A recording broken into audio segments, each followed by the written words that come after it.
પહેલા તમે બે નેતાઓને રાજકીય હાઈ વોલ્ટેજ ડ્રામા જોયો હશે. લોકો વિશે લોકોનું વિચારવું પડતું મૂકી અને રાજીનામું આપવાની તેમના દ્વારા વાતો કરવામાં આવતી હતી. 2 કરોડ આપવાની વાતો કરવામાં આવતી હતી. સોશિયલ મીડિયામાં એમ જાણે કે ધીંગાણું જામ્યું હતું. પરંતુ એક ફોટો વાયરલ થયો છે જેને સૌ કોઈને વિચારતા કરી મૂક્યા. મોરબીના ધારાસભ્ય કાંતિ અમૃતિયા અને વિસાવદરના ધારાસભ્ય ગોપાલ ઇટાલિયા વચ્ચે આક્ષેપ પ્રત્યાક્ષેપ અને ત્યારબાદ સચિવાલયમાં બંનેની મુલાકાતે સૌ કોઈનું ધ્યાન ખેંચ્યું. જેમાં સામ સામે ઉભેલા આ બંને નેતા કે જેઓ ખૂબ જૂના મિત્રો હોય એમ એકબીજાને મળ્યા. આ બંને નેતા હળવા અંદાજમાં રમૂજી વાતો કરતા હતા. ત્યારે લોકો વિચારમાં પડી ગયા કે થોડા સમય પહેલા જો આ બંને નેતા સામસામે આવ્યા હોત તો ધીંગાણું સર્જાઈ ગયું હોત. આ બંને નેતા સામસામે આવ્યા હોત તો શુંનું શું ન થયું હોત. લોકો વિચારે કે આમ કેમ આ ફોટો જોયા પછી અચાનક એવું તે શું થઈ ગયું કે બંને નેતાઓને એકબીજા પર આટલો બધો પ્રેમ આવી ગયો. સોશિયલ મીડિયા પર એકબીજાના કટ્ટર દુશ્મન વાસ્તવમાં અલગ જ રૂપ કેમ છે?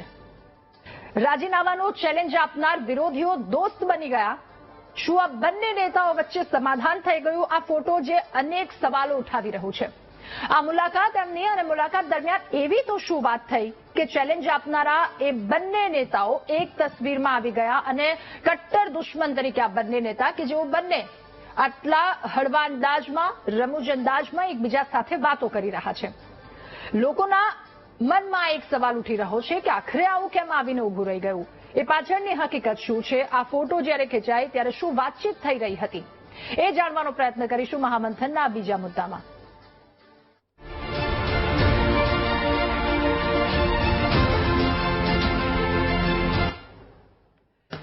ત્યારે બંને નેતાઓ એક જ તસવીરમાં કેમ? એ પાછળનું સત્ય શું છે અને શું વાતચીત થઈ હતી કે જેના કારણે આટલા બધા રમૂજ અને હળવા અંદાજમાં તેઓ આવી ગયા? આ તમામ સવાલોના જવાબ મેળવીશું. ધારાસભ્ય કાંતિભાઈ અમૃતિયા આપણી સાથે મહામંથનમાં જોડાયા છે. કાંતિભાઈ, આપનું ખૂબ સ્વાગત છે મહામંથનમાં.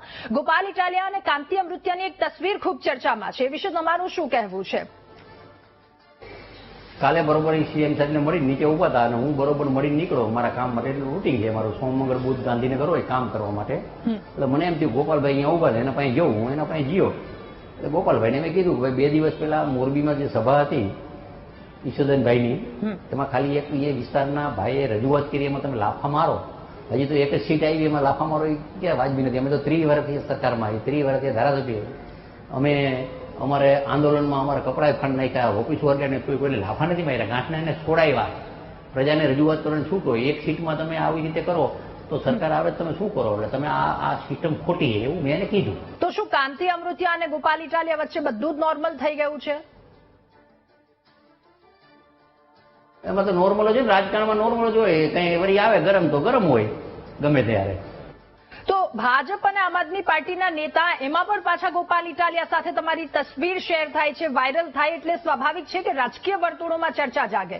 મારે એ જાણવું છે કે બંને વચ્ચે શું વાત છે? તમે લાફા મારો હાલે અને એ કોઈ વળી વચ્ચે પાછા ભાજપને બદનામ કરો કે ભાજપે મોકલા. એ વિસ્તારનો હતો રહેવાસી, એને બજારે રજૂઆત કરી, રામ મંદિરની રજૂઆત કરી, એવી રજૂઆત કરી છે. એમાં તમે લાફા મારો ન હાલે ને એવું કીધું મેં. તો પછી રાજીનામા આપવાની બંને ધારાસભ્યો વચ્ચે જે ચેલેન્જ હતો એ રાજકીય સ્ટન્ટ હતો? ના, હજી મારું તો ઊભું જ છે. ગમે ત્યાં આવે ત્યાં રાજીનામું દેવા માટે હું તૈયાર છું. ઓકે, ભાજપ પ્રદેશના નેતાઓ આ મુલાકાતને કેવી રીતે લઈ રહ્યા છે? ઉચ્ચ નેતાઓ ના, એ તો હવે એ મુખ્યમંત્રીને મળીને આવ્યો હતો. એ મુખ્યમંત્રી ભાજપના જ છે, તો અમને મળવા શું વાંધો? ગોપાલ ઇટાલિયા જો કાંતિ અમૃતિયાને માની લો ચેલેન્જ ફેંકે છે તો એ સ્વીકાર્ય છે કે નહીં તમને?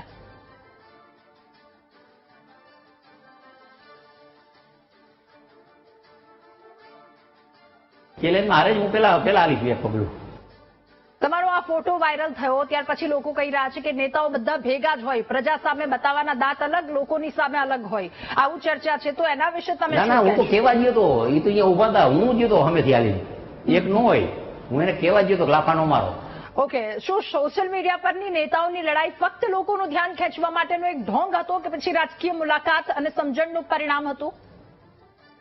ના, સ્ટન્ટ નથી. હું તૈયાર છું ગમે તે. કાંતિ અમૃતિયાનો આક્ષેપ છે કે મોરબીને આમ આદમી પાર્ટીના કાર્યકરો અને ગોપાલ ઇટાલિયા બદનામ કરી રહ્યા છે. આ તસવીરમાં મોરબી અને ભાજપના કાર્યકરોનું મોરલ ડાઉન નહીં થાય આ તસવીર સામે આવ્યા પછી?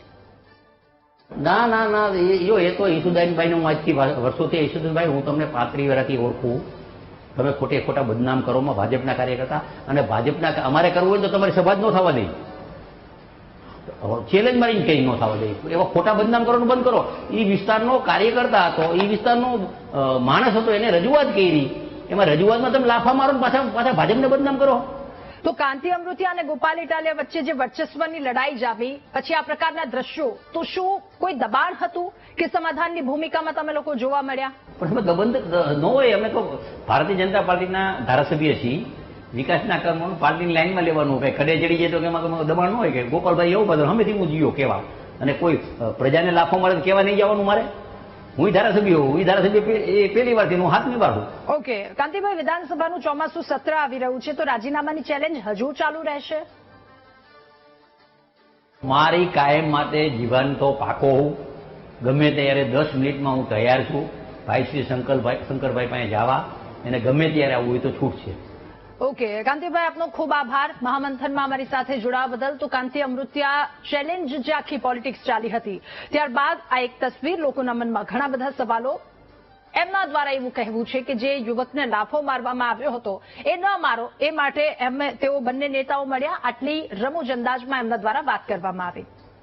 સત્ય શું છે ત્યાં સૌ કોઈનું હવે ધ્યાન છે.